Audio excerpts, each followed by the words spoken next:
Inang silakan. Ini Mas Roy tadi lempar bola panas tuh. Mungkin ada yang mau dijawab, silakan Inang.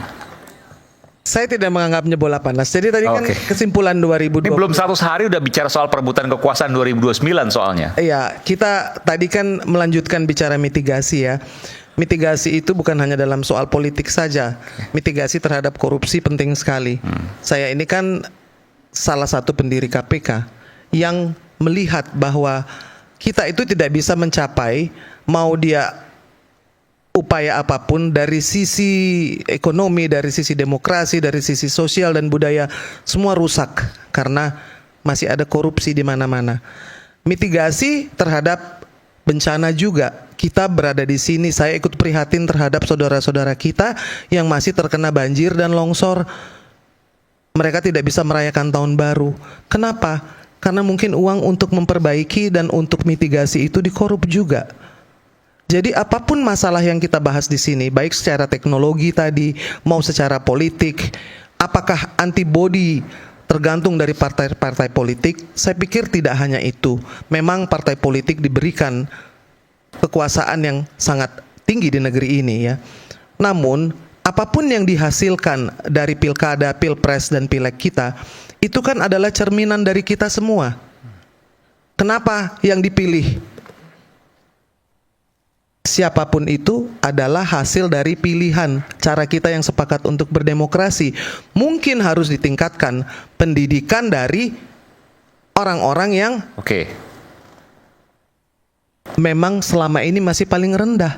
Tapi Anda setuju IQ kita rata-rata masih 78. Ini penting, ini penting. Ini penting nih Aiman. Karena gini, kita nggak bisa bicara demokrasi, nggak bisa bicara soal bagaimana kekuasaan itu bisa diprediksi kalau rakyatnya sendiri nggak paham. Nggak, ini kan sekarang Mas Roy tadi katakan, terus kemudian ada juga kemudian di X bahwa akun BUMN misalnya dan lain sebagainya, lalu kemudian ada juga misalnya soal apa namanya 2029. perebutan kekuatan apa tadi Mas Roy bahasa gimana?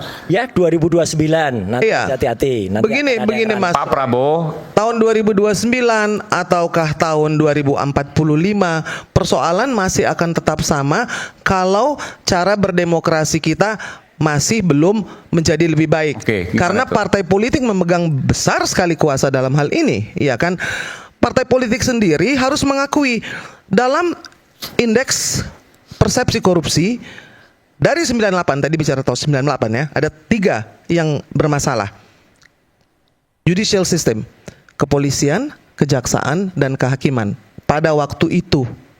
Sehingga dibentuklah yang namanya KPK. Pada tahun 2020 dari itu 90 saya setuju Mbak Irma. Ya, yang tidak saya setuju adalah belum ada 100 hari itu sudah tampak kriak-kriak di dua pemimpin kita, RI 1 dan RI 2-nya pakai tas Mas Wapres gitu ya. Buka ini kan menunjukkan ketidakbersatu. Mana rakyat suruh bersatu kalau kedua pemimpinnya saja tidak bersatu dan mereka saling nampak mau jegal-jegalan. Iya, Sedih, gitu. Mas Roy kan ojo seuzon Mas. Enggak. Karena Pak Prabowo sendiri kan santai-santai dan damai-damai saja. Kita jaga Pak Prabowo. Nah, itu kan menjadi duit tunggal. Nggak bisa Pak Prabowo sendiri, Wapres Mas Gibran sendiri. Jadi ini kan kita ini sebagai bangsa juga harus belajar melihat bahwa memang ini adalah pemimpin yang kita pilih. Ya kan, mari kita mitigasi supaya rakyat tidak menderita terlalu banyak. Kalau saya melihatnya ya, sekarang ini bukan hanya dari sisi ekonomi, dari sisi demokrasi, dari sisi budaya, dari semua sisi ini kita ini ketinggalan. Kenapa? Karena memang SDM-nya masih terlalu rendah. Saya ini kan aktivis Mas. Betul. Ya kan, baik. kerjaannya itu membelani rakyat. Sekarang ini kita bicara bagaimana supaya rakyat kita ini bisa lebih pandai, bisa lebih maju, karena kalau kita nggak bahas nih soal korupsi ini, yang dimiskinkan itu kan rakyat. Baik. Kenapa nggak dimiskinkan koruptornya yang dimiskinkan gitu loh? Selama ini kan rakyat miskin ini menjadi sangat rentan bahwa ada memang masyarakat yang tidak mampu, yang memang kalau tidak dibantu dia akan kelaparan. Ya, dan kita tidak mau melihat yang harus ditingkatkan itu. Kita tidak mau melihat anak-anak tertidur dengan kelaparan. Ya. Setidaknya kalau pagi-pagi ibunya tidak bisa kasih makan, dia bisa dapat makanan gratis 1 kali saja. Itu bisa membuat dia tidur dengan lelap daripada dia tidak makan sama sekali. Jadi itu program yang dibuat salah satu untuk mitigasi. Baik, terima kasih. Prof, silakan. Ya, tadi kan kita memahami bahwa kondisi ekonomi kita tidak baik-baik saja. Ada defisit sekitar 500-an triliun kalau nggak salah begitu ya setahun ini. Kemudian kita harus bayar hutang tadi sekitar 1.300 triliun. Ini luar biasa. Makanya mau tidak mau memang pemerintah harus efisiensi. Termasuk salah satunya yang perlu, jangan rakyat dulu ya, tapi pemerintah efisiensi. Salah satunya adalah efisiensi gemuknya para kabinet. Itu bisa saja dilakukan. Kalau itu mau Pak Prabowo supaya kelihatan bahwa Pak Prabowo semakin kuat ya image-nya di masyarakat. Akan lebih bagus lagi kalau Pak Prabowo kemudian menunda kenaikan 12% PPN tadi. Mungkin dicarikan di mana cari dana-dana yang bisa dicarikan termasuk dari para koruptor-koruptor itu penyitaan pada harta-harta koruptor, atau mungkin juga menunda pula makan siang gratis tapi dengan kompensasi menunda 12% PPN. Kan begitu. Karena memang negara kita sedang tidak baik-baik saja, kenapa kita harus ngotot dengan dengan inefisiensi yang luar biasa. Nah, terakhir adalah penegakan hukum. Penegakan hukum ini sangat penting, tapi tidak hanya di dunia fisik yang penegakan hukum. Dunia maya kita ini boleh dikatakan regulasi-regulasi Indonesia, regulasi kita yang kita buat, itu di dunia maya itu seperti nggak berlaku. Terutama kalau berasal dari tadi yang luar negeri atau yang anonim dan sebagainya. Nah, itulah makanya kenapa perlu adanya kedaulatan digital supaya kekuatan fisik, stabilitas politik itu imun. Tapi kalau tiap hari dirongrong terus, diadu domba terus oleh media sosial, kemudian orang belajar di pesantren 2 jam mempelajari ilmu agama, tapi berjam-jam diajarin tentang pornografi, tentang judi online, tentang penipuan online, yang terus-menerus saya rasa yang paling banyak atau intensitasnya lebih tinggi itu akan lebih punya pengaruh besar. Apalagi ada algoritma di situ. Ya, maksudnya makanya saya tekankan. Karena media sosial alamiahnya begitu ya, ketika buka sekali maka dia akan ditunjukkan terus. Iya, coba bayangkan.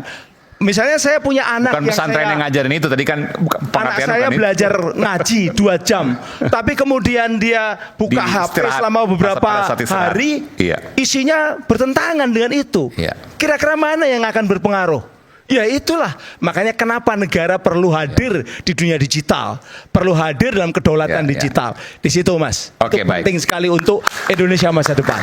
Silakan. Bung Aiman, semua kita yang berada di panggung ini hari ini, mungkin baju kita berbeda-beda, mungkin warna kulit kita berbeda-beda, mungkin juga suku, budaya dan agama kita juga berbeda-beda. Tetapi saya yakin kalau masing-masing dari kita dibelah, saya yakin isinya pasti merah putih. Maka izinkan saya mewakili Partai Gerindra di penghujung tahun 2024 ini mengirimkan optimisme kepada seluruh rakyat Indonesia untuk tahun 2025. Bung Aiman, tahun 2025 kita akan memasuki babak baru, di mana salah satu program unggulan dari Presiden Prabowo, yaitu makan bergizi gratis, resmi akan dimulai. Tanggal 3 Januari. Karena RAPBN-nya adalah dialokasikan untuk tahun 2025. Itu adalah sebuah program yang amat mulia. Untuk berapa juta itu? Untuk penerima manfaatnya masih sedang dihitung, tapi anggarannya adalah 71 triliun di tahun 2025. Itu benar ya, dibiayai oleh Tiongkok? Semua program makan bergizi gratis itu menggunakan APBN senilai 71 triliun. Dan itu adalah program yang dengan tujuan utama adalah memberi makan anak-anak kita agar anak-anak Indonesia dapat bertumbuh dengan cerdas, dengan produktivitas ekonomi yang baik, dan dapat bersaing dengan anak-anak berarti negara manapun. Berita bahwa makanan bergizi gratis itu dibiayai oleh Tiongkok salah dong? Jadi begini, semua program makan bergizi gratis itu yang paling diutamakan adalah nilai gizinya. Juga dengan skema kerjasama-kerjasama yang akan menginclude perekonomian lokal daripada masyarakat. Jadi ini akan menggandeng baik itu pihak-pihak swasta maupun ekonomi kemasyarakatan. Semuanya akan digandeng dalam stakeholders ini. Nah, terakhir adalah saya tambah dikit. Karena rakyat melihat jejak digital ini, Mas, harus hati-hati. Karena konsekuensi itu tidak ada makan siang gratis. Dan karena kalau kerjasama dengan Tiongkok, takutnya takutnya itu nanti kita harus mengikuti 9 atau 10 days line. Tidak yang ada. Itu makanya kalau itu pasti Program ada, makan bergizi gratis kita- 100% hubungannya dengan- akan dijalankan oleh pemerintahan Indonesia untuk anak-anak Indonesia. Terakhir, Bung Aiman, saya ingin sedikit mengirimkan kembali optimisme bahwa walaupun ada potensi pelemahan daya beli akibat kenaikan PPN, Partai Gerindra mendukung langkah-langkah yang telah diambil oleh pemerintahan untuk meminimalisir pelemahan daya beli tersebut. Sebagai contoh, penundaan kenaikan PPN dari 11 menjadi 12%. Jadi tetap di 11% untuk beberapa komoditas seperti gula industri maupun tepung terigu.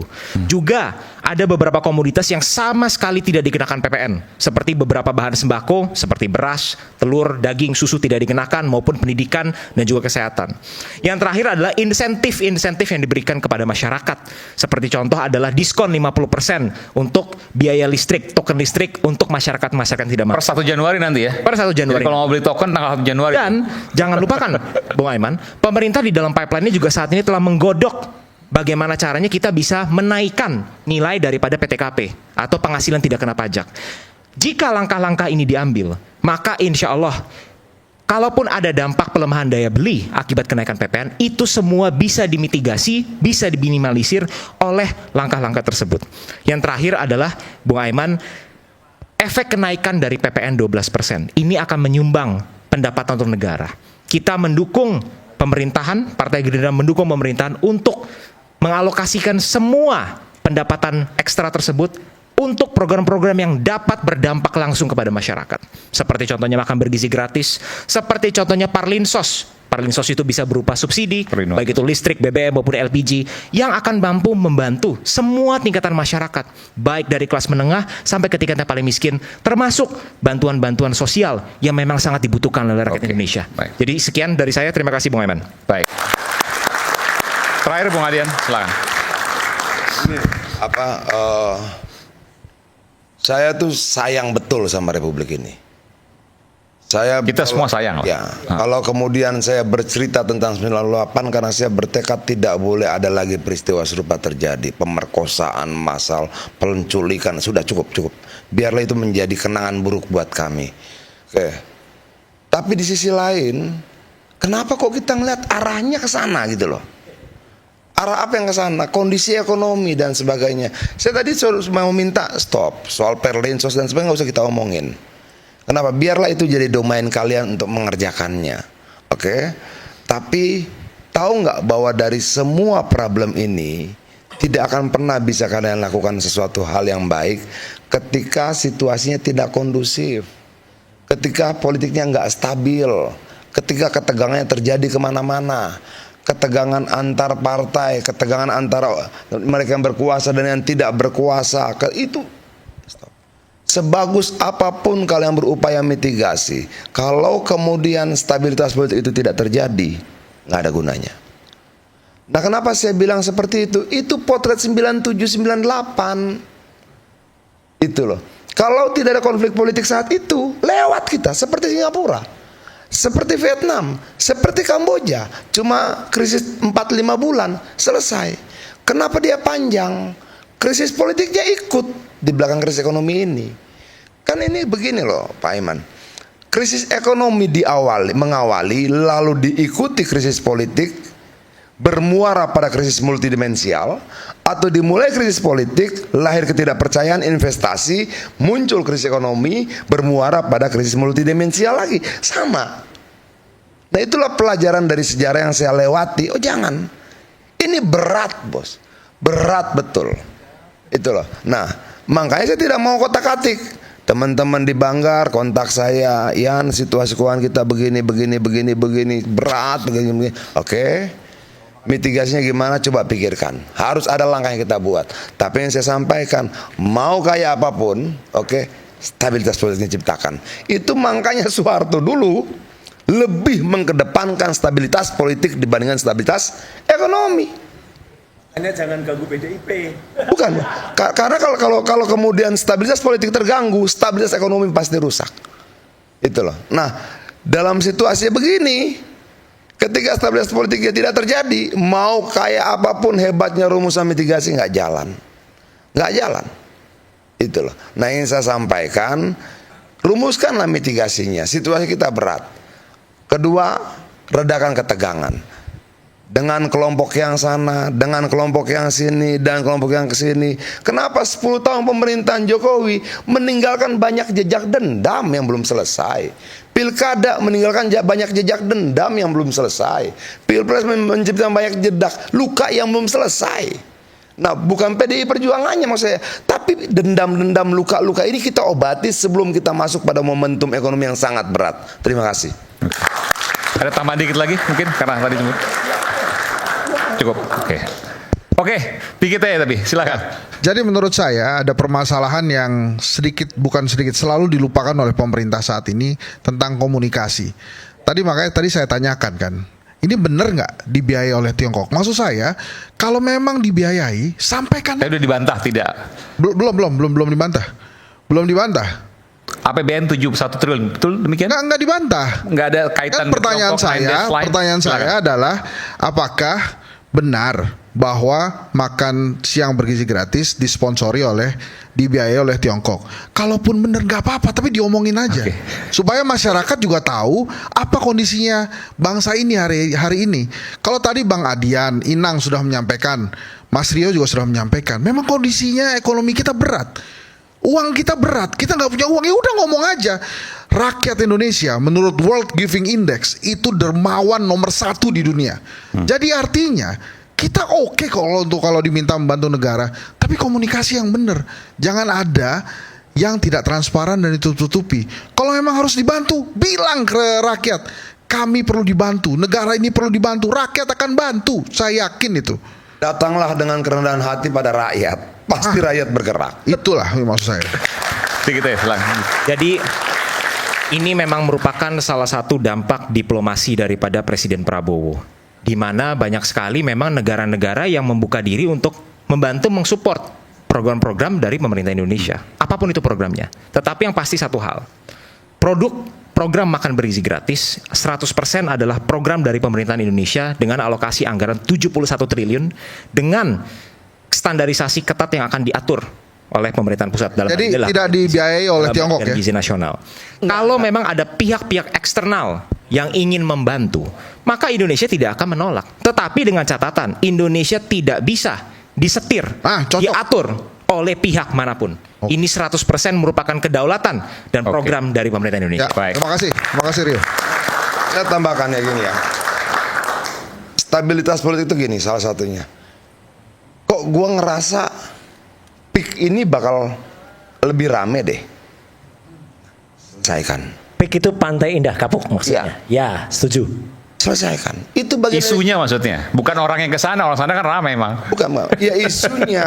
Dan ini gini, kalau ketemu momennya dengan harga barang naik menjelang lebaran, meledak. Nah, ini yang gue maksudkan, stabilitas politik itu bukan cuma persoalan partai ya. Hal yang paling kecil yang dirasakan nurani gitu lah. Ya, kenapa kalau tidak kalian selesaikan, mau sekecil apapun bara itu jadi api. Makanya saya bilang yang spanduk yang flyer yang bertebaran di sosial media yang tadi saya bacakan itu mengerikan sekali. Rakyat sudah tidak ada lagi yang bisa dia makan, tinggal si kaya yang akan dia makan. Jangan kejadian. Terima kasih. Oke, baik. Dan pemirsa, perjalanan 2024 diawali dengan gegap gempita pemilihan sepanjang tahun. Panggung demokrasi menyala dengan kepulan asa hingga suara rakyat yang menggema. Gerakan perlawanan berorkestrasi mencari keadilannya, melawan kesewenang-wenangan yang konon diciptakan. Besok kita akan mulai hari yang baru. Ada banyak tanya soal nasib kita, tapi sejuta harapan tak layak berhenti atas nama bangsa. Selamat tahun baru 2025. Saya Aiman Wicaksono. Sampai jumpa di Rakyat Bersuara selanjutnya. Salam. Thank you, Bang.